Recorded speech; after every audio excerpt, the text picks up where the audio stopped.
জুলাই আগস্টের আন্দোলনের সময়ে দায়িত্ব পালনরত চট্টগ্রাম পুলিশ সদস্যদের তথ্য চেয়ে চিঠি দিয়েছে আন্তর্জাতিক অপরাধ ট্রাইব্যুনাল। আদালতের চিঠির প্রেক্ষিতে চট্টগ্রাম পুলিশ হেডকোয়ার্টার থেকে স্ব ইউনিটের তথ্য চেয়ে চিঠি পাঠানো হয়েছে। এ সপ্তাহে অন্তত 2 জন পুলিশ কর্মকর্তাকে নৃশংসভাবে হত্যার ঘটনার মধ্যেই 8 জানুয়ারি 2025 এই চিঠি ইস্যু করা হলো। ধ্বংসাত্মক আন্দোলন ঠেকাতে ও জনগণের জানমাল রক্ষায় দায়িত্ব পালন করতে গিয়ে অজস্র পুলিশ সদস্য নির্মমভাবে নিহত হয়েছেন, আহত হয়েছেন অসংখ্য।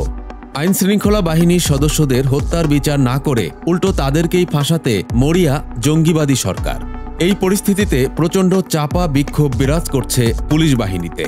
মহান মুক্তিযুদ্ধের প্রথম প্রতিরোধ গড়ে তোলার গৌরব বহন করা বাহিনীর প্রতি ইতিহাসের বর্বরতম নৃশংসতা চালানোর উগ্রপন্থীদের সরকার সম্ভাব্য যেসব ফাঁদ তৈরি করেছে তাতে ভয়ঙ্কর এক পুলিশ বিদ্রোহ অত্যাসন্ন বলেই আভাস পাওয়া গেছে সংশ্লিষ্ট সূত্রগুলোতে। বাস্তবেই যদি তা সংগঠিত হয় তবে ভয়াবহ এক পরিস্থিতির সৃষ্টি হতে পারে বলে ধারণা করা হচ্ছে। পুলিশ বিদ্রোহ হলে তথাকথিত সমন্বয়ক অবৈধ সরকারে থাকা বালক উপদেষ্টাগণ সহ উপদেষ্টা পরিষদের কেউই প্রাণে বেঁচে ফিরতে পারবেন কিনা তা নিয়েও সংশয় রয়েছে। প্রিয় দর্শক, সমকালীন সব চমৎকার খবর ও বিশ্লেষণ দেখতে সাবস্ক্রাইব করুন আমাদের চ্যানেলটি।